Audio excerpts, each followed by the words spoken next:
Okay, so we've learned so far that a good will for Kant is manifested in acting for the sake of duty, and that acting for the sake of duty is different from acting out of a mere inclination or desire, even if what you are inclined to or desire to do is morally good.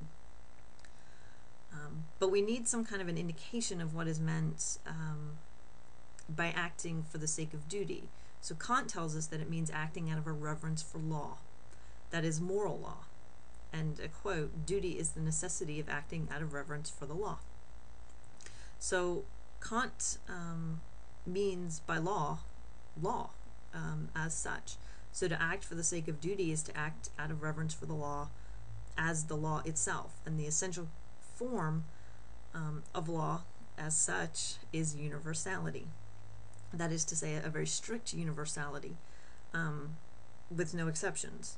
So physical laws, as an example, are universal. An example of a physical law, gravity. And so is the moral law for Kant. But whereas all physical things, including man as a purely physical being, conform consciously and unconsciously to physical laws, rational beings, and only rational beings, are capable of acting in accordance with the idea of law. So a man's actions, a person's actions, therefore, if they have moral worth, must be performed out of reverence for the law, this idea of the law. Their moral worth is derived, according to Kant, not from the results, whether actual or intended results or not, but from the maxim of the agent. And this maxim, to confer moral worth on actions, must be that of abiding by law, of obeying it out of reverence for the law. Now keep in mind, we're not talking necessarily here right now about legal statutes. This is about the idea of law in general. So we're told then that the good will, the only good without qualification, is manifested in acting for the sake of duty, and that duty means acting out of reverence for law, and that law is essentially universal. And then this leaves us in kind of a very highly abstract position, but I don't really want to go any further into this idea yet. So let's look at, take a little bit closer look at this concept of acting for the sake of duty and how it translates into concrete moral life. So Kant wrote, "As I have robbed the will of all impulses which could arise for it from following any particular law, there remains nothing but the universal conformity of actions to law in general, which should serve the will as a principle. That is to say, I am never to act otherwise than so that I can also will that my maxim should become a universal law." Now the word maxim here is taken to refer to what we have called empirical or material maxims, or we would call empirical or material maxims.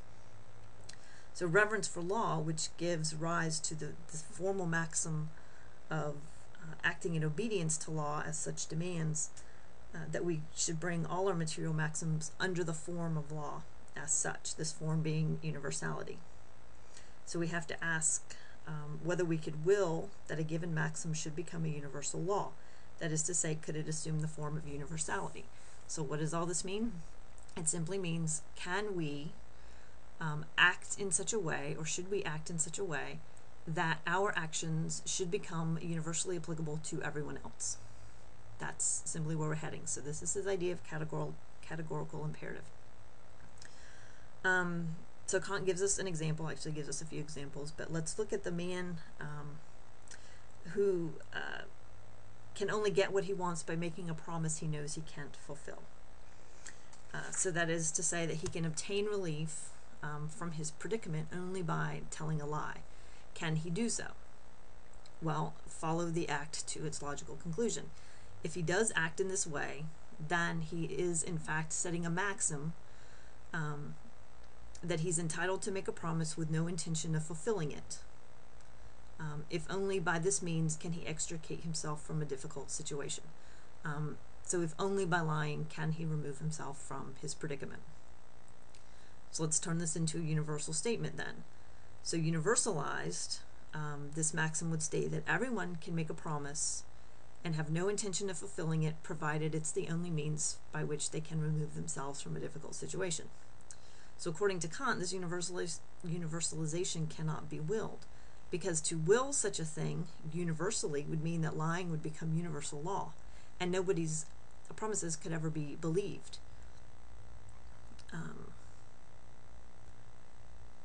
But the man's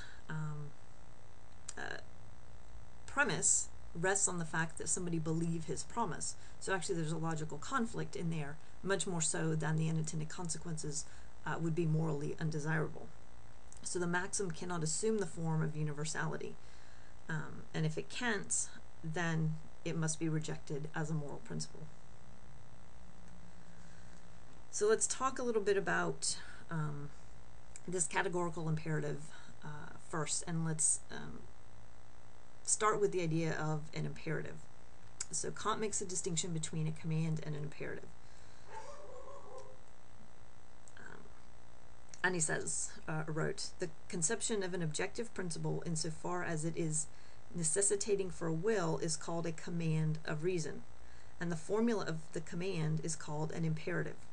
All imperatives are expressed by an ought, and exhibit thereby the relation of an objective law of reason to a will, which by reason of its subjective constitution is not necessarily determined by it. What do we mean by this? So by speaking of an objective principle as necessitating for a will, Kant doesn't mean that the human will cannot but obey the law. The point is rather that the will doesn't necessarily follow the law or follow the dictate of reason, with the consequence that the law appears to the person as something external that is pushing on them, exercising constraint on their behavior. And in this sense, the law is said to be necessitating for the will. But the will is not necessarily determined by the law. So Kant's terminology gets a little bit confusing here. But let's talk about the three kinds of imperatives now.